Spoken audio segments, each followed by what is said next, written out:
mpendwa msikilizaji na mfuatiliaji wa St. Gaspar Media katika kipindi cha maisha ya watakatifu. Leo tarehe 27 mwezi Mei tunatafakari maisha ya Mtakatifu Agustino wa Canterbury, askofu na mtume wa Uingereza. Agustino alizaliwa huko Roma karne ya 7.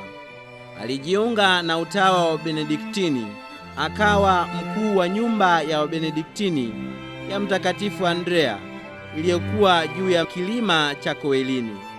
Mwaka 596 Agustino na wenzake 40 walitumwa na Papa Gregori Mkuu kwenda Uingereza kuhubiri Injili. Mtume huyu na watawa wengine wapatao 40 walisafiri wakapitia Ufaransa mwaka 597. Lakini akiwa njiani nchini Ufaransa, walipata habari kwamba watapambana na taabu nyingi huko Uingereza. Hivyo walirudi Roma. Papa Gregori aliwaamuru wafunge safari mara ya pili kwenda Uingereza. Walipofika, walikaribishwa vizuri na Mfalme Ethelbert wa Kent na wakapewa nafasi ya kuishi huko Canterbury.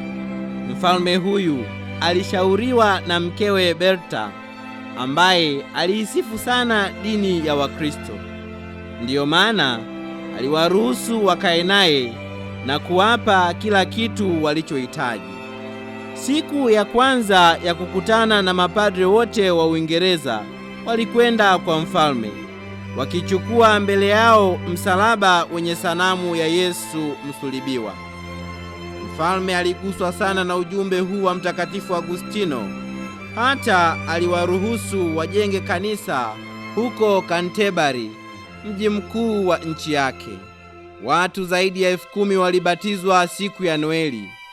Mfalme halikadhalika naye alibatizwa baadaye.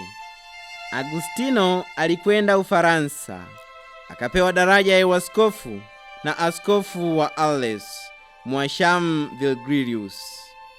Akawa askofu wa Canterbury, akasimamia majimbo yote ya kusini mwa Uingereza. Mapadre wengi walikuja kumsaidia kuiendeleza kazi ya kuhubiri Injili. Mtakatifu Agustino baadaye alianzisha majimbo mengine 2 na kufanya jumla ya majimbo yote kufikia 12 wakati wa utawala wake.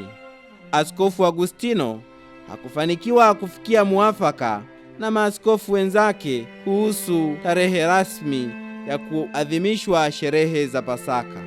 Alipokaribia kufa, alimteua askofu mwingine wa kuurisi wadhifa wake kule Canterbury. Aliaga dunia tarehe 26 mwezi wa 5 mwaka 605. Itukuzwe damu ya Kristo! Milele amina. Tafakari fupi inayotokana na maisha ya Mtakatifu Agustino wa Canterbury. Sitaishi wakati wowote bila kuishi kwa upendo. Anayependa anafanya mambo yote bila kuona mateso, kwa sababu anapenda mateso yake. Mtakatifu Agustino wa Canterbury, askofu na mtume wa Uingereza.